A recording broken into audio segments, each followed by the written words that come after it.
Good morning all of you.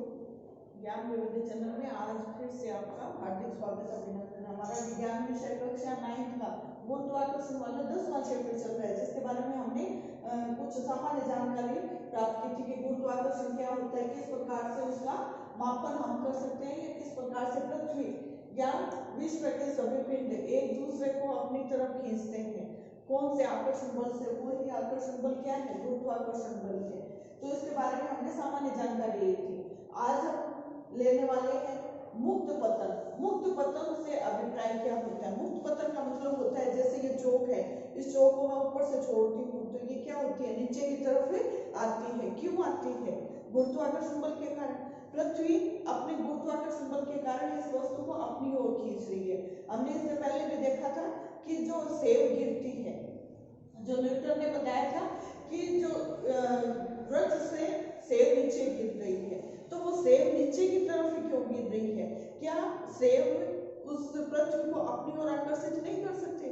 कर सकती है, लेकिन करती भी है, लेकिन उसका द्रव्यमान और पृथ्वी का जो द्रव्यमान है उसमें काफी अंतर पाया जाता है, और उस अंतर की वजह से ही वस्तु एक तरफ ही आकर्षित होती हुई नजर आती है। ठीक है, तो मुक्त पतन से क्या अभिप्राय है कि ये वस्तु नीचे की तरफ आ रही है, यानी पृथ्वी अपने गुरुत्वाकर्षण के कारण इस वस्तु को अपनी ओर खींच रही है।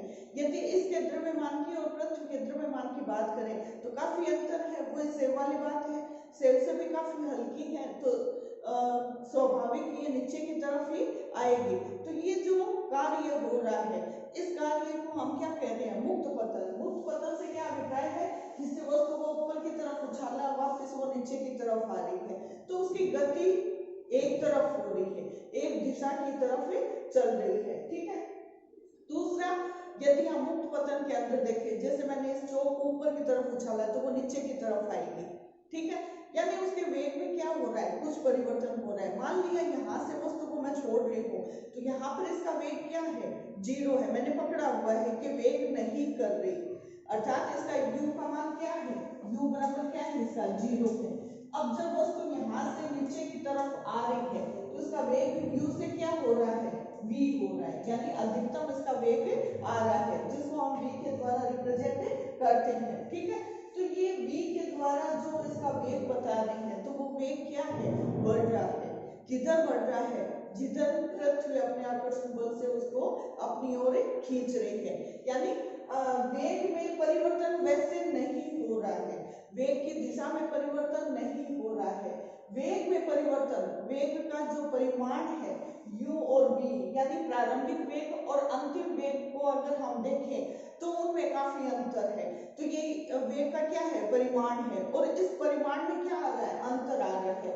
ये अंतर कब आ रहा है? जब कोई वस्तु मुक्त रूप से पतन कर रही है, गिर रही है, पृथ्वी की ओर गिर रही है, ऊपर की तरफ उछाला, फिर वो नीचे की तरफ आ रही है, तो ऐसी स्थिति में दिशा में परिवर्तन नहीं हुआ। जैसे मैंने वस्तु को नीचे ऐसे छोड़ा तो वो नीचे की तरफ आ रही है, अर्थात वो एक तरफ ही गति कर रही है, लेकिन वेग में क्या आ रहा है? यहाँ पर कुछ परिवर्तन आ रहा है। प्रारंभिक वेग 0 है और अब इसका वेग क्या हो गया? अधिकतम v को प्राप्त कर लेती है। दूसरा, तीसरी जो चीज है वो हम ये देखते हैं कि जब u और v की बात करते हैं तो ये क्या हो गया? वेग परिवर्तन हो गया। जब वेग परिवर्तन होता है तब हमें, इससे पहले जो चैप्टर हमने अध्ययन किया था उसके अंदर हमने देखा था वेग परिवर्तन को हम क्या कह रहे हैं? त्वरण कह रहे हैं, यानी इसकी वजह से क्या हो रहा है? त्वरण उत्पन्न हो रहा है। तो ये त्वरण उत्पन्न हो रहा है, यानी यहाँ पर त्वरण का प्रादुर्भाव हो रहा है, व्युत्पन्न हो रहा है, और ये किस वजह से हो रहा है? पृथ्वी के गुरुत्वाकर्षण के कारण। इसलिए अब इस त्वरण को हम नॉर्मल त्वरण नहीं कहेंगे, क्या कहेंगे? गुरुत्वीय त्वरण कहेंगे। ठीक है, इसको हम क्या कहेंगे? गुरुत्वीय त्वरण। नॉर्मली त्वरण को हम a के द्वारा रिप्रेजेंट करते हैं। किसी भी वस्तु कोई गति कर रही है और उसके वेग में परिवर्तन आ रहा है, तो ऐसी स्थिति में जो त्वरण उत्पन्न होता है उसको हम a के द्वारा रिप्रेजेंट करते हैं। लेकिन यहाँ पर बात किसकी आ रही है? गुरुत्वाकर्षण के कारण, गुरुत्वीय बल के कारण। तो गुरुत्वीय बल के कारण जो त्वरण उत्पन्न हो रहा है उसको हम क्या कहेंगे? गुरुत्वीय त्वरण कहेंगे। और इसको हम ए से रिप्रेजेंट नहीं करके हम क्या करेंगे, स्मॉल जी के द्वारा इसको रिप्रेजेंट करते हैं। यानी इसका प्रतीक क्या है, स्मॉल जी है। स्मॉल जी से अभिप्राय क्या हुआ, गुरुत्वीय त्वरण। गुरुत्वीय त्वरण कौन सा हुआ, जब वस्तु मुक्त रूप से प्रारंभिक वेग से अंतिम वेग को प्राप्त करते हुए वेग के परिमाण में जो परिवर्तन आ रहा है, उस परिवर्तन के फलस्वरूप जो उत्पन्न हो रहा है उसको हम क्या कहेंगे, गुरुत्वीय त्वरण कहेंगे। ठीक है, ये नॉर्मल सी चीजें हैं।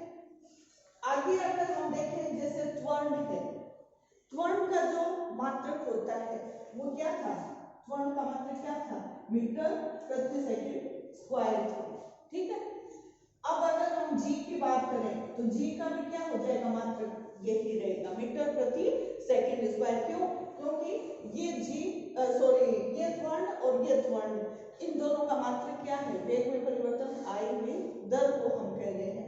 तो वेग में परिवर्तन की दर किस प्रकार से हम रिप्रेजेंट करते हैं, एम मीटर प्रति सेकंड स्क्वायर के द्वारा रिप्रेजेंट करते हैं। तो इस प्रकार से भी हमारा इसका मात्रक प्राप्त हो जाता है। यदि हम बात करें कि इस जी को हम कैसे प्राप्त करें, अगर हम गुरुत्वीय त्वरण की बात कर रहे हैं, गुरुत्वाकर्षण के कारण उत्पन्न होने वाले त्वरण की बात कर रहे हैं, तो इस जी को हम कैसे प्राप्त कर सकते हैं, न्यूमेरिकल के माध्यम से, या जो हमने गति का दूसरा नियम लिया था जिसके अंतर्गत हमने ये पाया था कि F बराबर क्या होता है, m इंटू ए होता है। अब ए की जगह हम क्या ले रहे हैं, यहाँ पर जी ले रहे हैं, तो ए की जगह हम क्या लिख देंगे, जी। अर्थात किसी वस्तु के द्वारा जब वो मुक्त रूप से गिरती है उस समय उसके वेग में आए हुए परिवर्तन की दर को हम क्या कह रहे हैं, जी, गुरुत्वीय त्वरण कह रहे हैं। ठीक है, अब हम वापस अपने इससे पहले वाले जो वीडियो है उसकी तरफ चलते हैं। उसमें मैंने बताया था कि जो बल है, गुरुत्वाकर्षण बल है, उसके लिए हमने एक सार्वत्रिक नियम के आधार पर एक सूत्र की गणना की थी। एक सूत्र को हमने परिकलित किया था और वो सूत्र हमारा क्या था, ये गुरुत्वीय सार्वत्रिक गुरुत्वीय स्थिरांक है जिसको हम कैपिटल जी के द्वारा रिप्रेजेंट करते हैं। और इसका मान भी एक फिक्स होता है 6.673 into 10⁻11 न्यूटन मीटर स्क्वायर प्रति किलोग्राम स्क्वायर में लिया था। अर्थात इसका जो मान है वो हमने इस फॉर्मूले के माध्यम से निकाला था, ये मान भी और इसका मात्रक भी। ठीक है, अब हम इसको देखें तो कैपिटल एम स्मॉल एम यानी बड़ी वस्तु का द्रव्यमान, छोटी वस्तु का द्रव्यमान, बटे इन दोनों वस्तुओं के बीच की दूरी का जो वर्ग है उसके बराबर। ठीक है, ये सूत्र लिया था। अब यदि हम f की जगह ये मान रख देते हैं तो क्या होगा, इस समीकरण के द्वारा यदि ये मान हम यहाँ पर रखते हैं तो m इंटू जी बराबर क्या आ जाएगा, ये g आ गया कैपिटल G, ये कैपिटल M, ये स्मॉल m, और ये क्या आ गया d स्क्वायर, m से m कट गया। ठीक है, अब क्या बच गया हमारे पास में, g बच गया। ये g किसके बराबर हो जाएगा, g n upon d square. ठीक है, कब होगा, जब हम यहाँ पर g का मान रखते हैं। ठीक है, इस स्थिति में हम ये क्या कहेंगे कि हम यहाँ पर किसका परिकलन कर रहे हैं, गुरुत्वीय त्वरण, गुरुत्वीय त्वरण g स्मॉल g के मान का परिकलन। ठीक है, ये हम यहाँ पर कर रहे हैं। कैसे कर रहे हैं, गति के वही द्वितीय नियम के अनुसार। गति का द्वितीय नियम क्या कहता है कि F बराबर क्या है, ma है, और a की जगह हम क्या ले रहे हैं, यहाँ पर गुरुत्वीय त्वरण ले रहे हैं जिसको हम स्मॉल g के द्वारा रिप्रेजेंट कर रहे हैं। तो इस प्रकार से इस फॉर्मूले के माध्यम से हम क्या कर रहे हैं, यहाँ पर हम इस g को निकाल चुके हैं।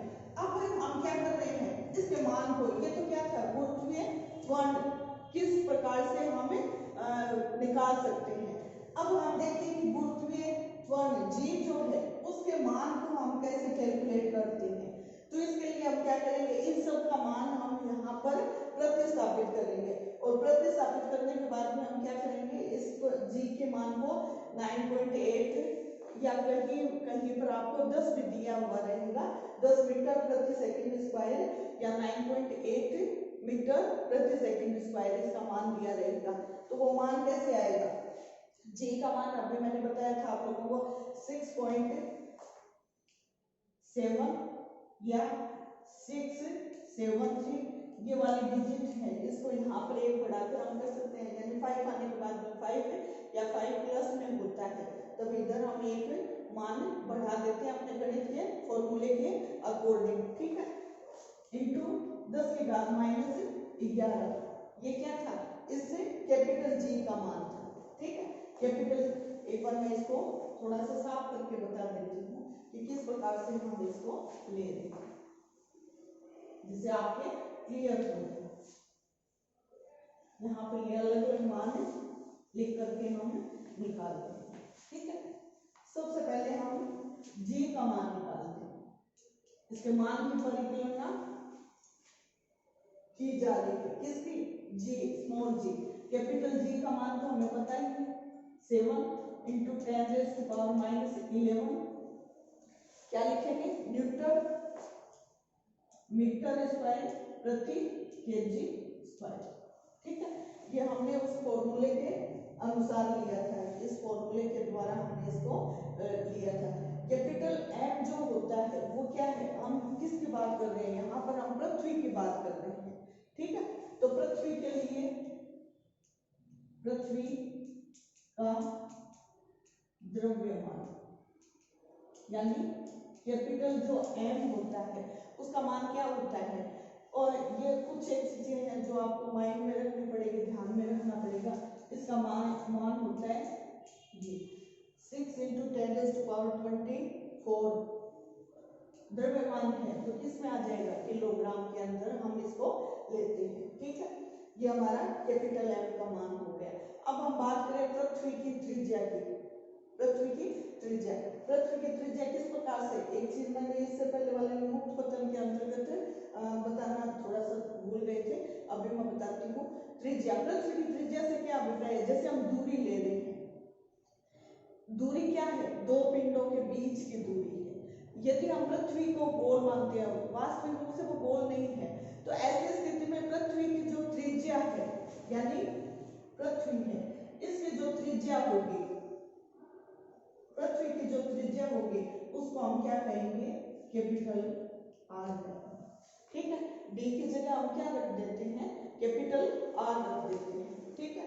ये थोड़ा सा मैं बताना भूल गई थी, यहाँ पर डी की जगह क्या आएगा? यदि हम पृथ्वी की बात करते हैं तो पृथ्वी की दूरी, उस पिंड से दूरी नहीं लेकर के हम क्या लेंगे? आर को लेते हैं। तो ये जो मान है यहाँ पर डी है, इस डी की जगह क्या आ जाएगा? Capital G M upon R square, ये आ जाएगा, ठीक है। ये किसके सापेक्ष है? पृथ्वी के त्रिज्या के सापेक्ष हम ले रहे हैं, ठीक है।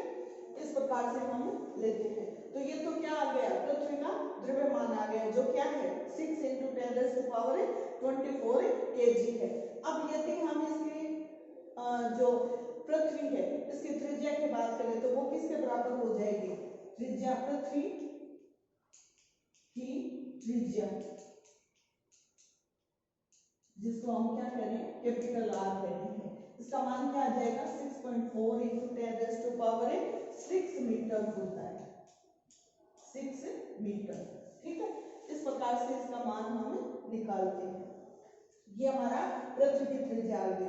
अब हम क्या करेंगे? इस मान को हम किस में पुट कर देंगे? इस सूत्र के अंदर पुट कर देंगे, ठीक है।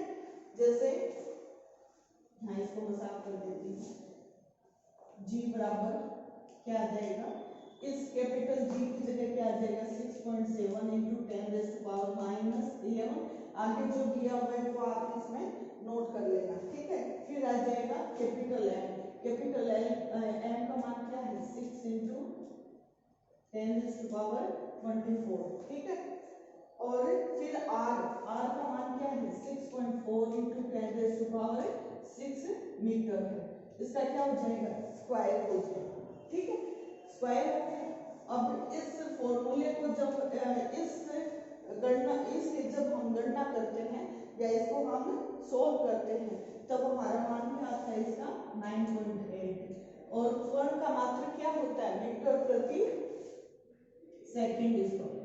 ठीक है, तो ये इसका क्या आ गया स्मॉल जी का मान आ गया। तो इस प्रकार से हम इसको कैलकुलेट कर सकते हैं। ठीक है, अब हम बात करें कि ये यहाँ पर r आया है तो r से मतलब क्या है, मान लिया वस्तु है, कोई भी वस्तु है, जैसे ये चौक है, ये पृथ्वी की सतह के बिल्कुल पास में है या इसके बहुत ही नजदीक की तरफ मानी गई है। तो ऐसी स्थिति में हम क्या करेंगे, इस वस्तु की और पृथ्वी की जो बीच की दूरी है वो नहीं लेकर के हम पृथ्वी की जो त्रिज्या है उसको लेंगे। अभी मैंने बताया था कैपिटल R, इसको हमें लेते हैं। क्यों? क्योंकि ये वस्तु इसके बहुत नजदीक है, इस सतह के बहुत नजदीक है। इस वजह से हम यहाँ पर क्या ले रहे हैं, उस d की जगह हम क्या ले रहे हैं, पृथ्वी की त्रिज्या ले रहे हैं। और ये पृथ्वी की त्रिज्या का मान क्या है 6.4 × 10⁶ मीटर होती है। तो इस प्रकार से हम इसको कैलकुलेट कर सकते हैं। एक चीज और है कि पृथ्वी जो होती है वो पूरी तरह से गोला बनाए हुए नहीं होते, ये विशेष हमें ध्यान में रखना है कि पूरा एक गोला नहीं है, पूरा एक वृत्त के रूप में नहीं है। ठीक है, आगे जो इससे संबंधित बात है, जैसे कि हम देखते हैं कि हम ध्रुव से विषुवत रेखा की ओर जाते हैं। ध्रुव क्या होते हैं, यहाँ पर विषुवत रेखा है, इधर की तरफ जब हम जाते हैं, ध्रुव से विषुवत रेखा की तरफ हम जाते हैं, तो क्या होता है, ये जो त्रिज्या है यानी r जो है उसका मान क्या होगा, धीरे धीरे कम होता जाएगा। यानी ध्रुव जो है वहां पर जो g है यानी गुरुत्वाकर्षण बल है उसका मान क्या होगा, अधिकतम रहेगा g का मान। क्यों? क्योंकि त्रिज्या का मान जैसे बढ़ेगा तो g का मान क्या हो जाएगा, कम हो जाएगा। यदि हम त्रिज्या के मान को कम देखें तब क्या हो जाएगा, क्योंकि ये इसके क्या है, व्युत्क्रम है, तो त्रिज्या क्या हो रही है, जैसे जैसे विषुवत रेखा से ध्रुव की तरफ आ रहे हैं तो r का मान बढ़ रहा है, r का मान बढ़ रहा है तो विषुवत रेखा की तरफ क्या हो जाएगा, g का मान क्या हो जाएगा, कम हो जाएगा। यदि हम पृथ्वी सतह की बात करते हैं, पृथ्वी सतह के समीप किसी वस्तु के गुरुत्वीय त्वरण की बात करते हैं तब इसका मान क्या रहेगा, फिक्स रहेगा 9.8 मीटर प्रति सेकंड स्क्वायर। यदि हम ध्रुव या विषुवत रेखा की बात करें तो इसके मान में क्या आ जाएगा, परिवर्तन आ जाएगा। क्यों आ जाएगा, क्योंकि r का मान क्या हो रहा है, धीरे धीरे ध्रुव से विषुवत रेखा की ओर बढ़ रहा है, बढ़ने से क्या हो जाएगा, g का मान कम हो जाएगा। ठीक है, तो ये दो चीजें हमने यहाँ पर महत्वपूर्ण देखी है, कौन कौन से, मुक्त पतन और दूसरा है गुरुत्वीय त्वरण g के मान का परिकलन। जैसे हमने इससे पहले वाले वीडियो में देखा था कि ये जो f है वो g/m/d² के इक्वल है, तो ये हमने कैलकुलेट किया था कि किस प्रकार से हम इसको यहाँ पर कैलकुलेट करके इसके मान की गणना कर सकते हैं। सेम ऐसे इसके मान को हमने देखा है। ठीक है, कि स्मॉल g जो है उसका मान क्या आ रहा है, 9.8 मीटर प्रति सेकंड स्क्वायर आ रहा है। यहाँ पर हमने ये सूत्र रखा और इस सूत्र में f की जगह पर हमने क्या रख दिया, ma रखना था। a की जगह पर हम पृथ्वी के गुरुत्वीय त्वरण की बात कर रहे हैं, इसलिए हमने क्या रखा है, यहाँ पर इसे g को रखा है। ठीक है, तो इस प्रकार से हम इसको कैलकुलेट कर सकते हैं। एक बार इसका आप स्क्रीनशॉट लीजिएगा, फिर कुछ मेन बिंदु है वो मुक्त पतन से जुड़े हुए हैं वो मैं यहाँ पर लिख देती हूँ, फिर आप उनको अपने नोट्स के रूप में उतार देना।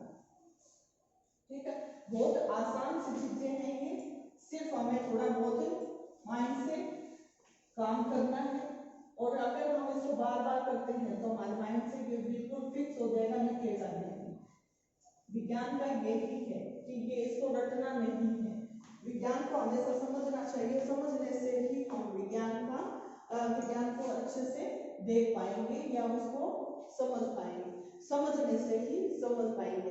ठीक है, मुक्त पतन से संबंधित हम देखें कि कोई भी वस्तु है जब वो मुक्त रूप से गिर रही है तो उसकी गति की जो दिशा है उसमें परिवर्तन नहीं होता, वस्तु की गति की दिशा में परिवर्तन नहीं होता। ठीक है, पहली घटना। दूसरी, वस्तु के वेग के परिमाण में परिवर्तन होता है। देखा था ना, u बराबर 0 था और फिर v हो गया, परिवर्तन होता है। ठीक है, ये दूसरी बात है इसकी, जब मुक्त रूप से कोई वस्तु पृथ्वी तल की ओर, सतह की ओर आती है। तीसरी चीज क्या है कि जब ये वस्तु आकर्षित होकर के पृथ्वी की ओर आ रही है और उसके वेग के परिमाण में परिवर्तन आ रहा है। ये वस्तु के वेग के परिमाण में परिवर्तन क्यों आ रहा है? वस्तु के वेग के परिमाण में परिवर्तन किस वजह से हो रहा है? परिवर्तन का कारण क्या है? पृथ्वी का आकर्षण बल। ठीक है, और ये आकर्षण बल कौन सा है? गुरुत्वीय आकर्षण बल। ठीक है, यानी ये आकर्षित हो रही है। थोड़ा सा राइट हैंड पर ध्यान मत दीजिएगा, ऊपर नीचे का ध्यान मत दीजिएगा, इन चीजों को आप समझने का प्रयत्न करें। ठीक है, अब ये आकर्षित होकर आ रही है, वेग में परिवर्तन हो रहा है, तो वेग में परिवर्तन से त्वरण उत्पन्न होता है। त्वरण उत्पन्न होता है। चूंकि ये त्वरण गुरुत्वीय बल से हो रहा है, इसलिए इसको हम क्या कहेंगे? गुरुत्वीय त्वरण कहेंगे, जिसको हम किससे रिप्रेजेंट करते हैं? स्मॉल जी के द्वारा इसको हमें रिप्रेजेंट करते हैं। गति का दूसरा नियम क्या कहता है? दूसरा नियम, बल जो है वो किसी वस्तु के द्रव्यमान और उसमें उत्पन्न त्वरण के गुणनफल के बराबर होता है। चूंकि यहाँ पर हमारा त्वरण क्या है? गुरुत्वीय त्वरण है, जिसको हम g के द्वारा रिप्रेजेंट कर रहे हैं, तो इसका मान क्या आ जाएगा? m इंटू जी। ठीक है, m इंटू जी, एक ही जगह पर हम क्या लिख देंगे? g को लिख देंगे। ठीक है, अब यदि हम इस गुरुत्वीय त्वरण का मात्रक देखें तो वो मात्रक क्या हो जाएगा? इसी के इक्वल होगा मीटर प्रति सेकंड स्क्वायर। ठीक है, मीटर प्रति सेकंड स्क्वायर। यदि हम कोई वस्तु को ये माने कि वो वस्तु पृथ्वी सतह के नजदीक है, तो ऐसी स्थिति में पृथ्वी सतह के नजदीक होने पर हम क्या लेंगे? d की जगह हम क्या ले लेंगे? त्रिज्या को लेंगे। ये क्या है? पृथ्वी की त्रिज्या। ठीक है, पृथ्वी त्रिज्या, इसको हम लेंगे। यदि हम पृथ्वी को देखें तो वो पूरी तरह से गोला नहीं है, पूर्ण रूप से उसको हम गोला नहीं कह सकते, पूर्ण गोला नहीं है, कौन? पृथ्वी। ठीक है, पूरी तरह से गोला नहीं है। अब अगर हम बात करें इसके मान की, g के, स्मॉल g के मान की, तो ऐसी स्थिति में हम क्या करेंगे कि स्मॉल g और कैपिटल R ये क्या है? एक दूसरे के इस प्रकार से व्युत्क्रम है। व्युत्क्रम का मतलब क्या है? R का मान बढ़ेगा तो g का मान क्या हो जाएगा? कम हो जाएगा। तो यदि हम ध्रुव से विषुवत रेखा की ओर जाते हैं, रेखा की ओर जाते हैं, जाने से क्या हो जाएगा? g का मान कम हो जाएगा, कम हो जाएगा। क्यों? क्योंकि ध्रुव से विषुवत रेखा की ओर जाने पर r का मान क्या होता है? बढ़ता है। जैसे जैसे इसका मान बढ़ेगा वैसे वैसे क्या हो जाएगा? एक और इसमें पॉइंट डाल देते हैं कि कोई जरूरी नहीं है कि सभी जगह पर g का मान 9.8 मीटर प्रति सेकंड स्क्वायर, इसका मान हर जगह पर बदल भी सकता है। ठीक है। तो इस प्रकार से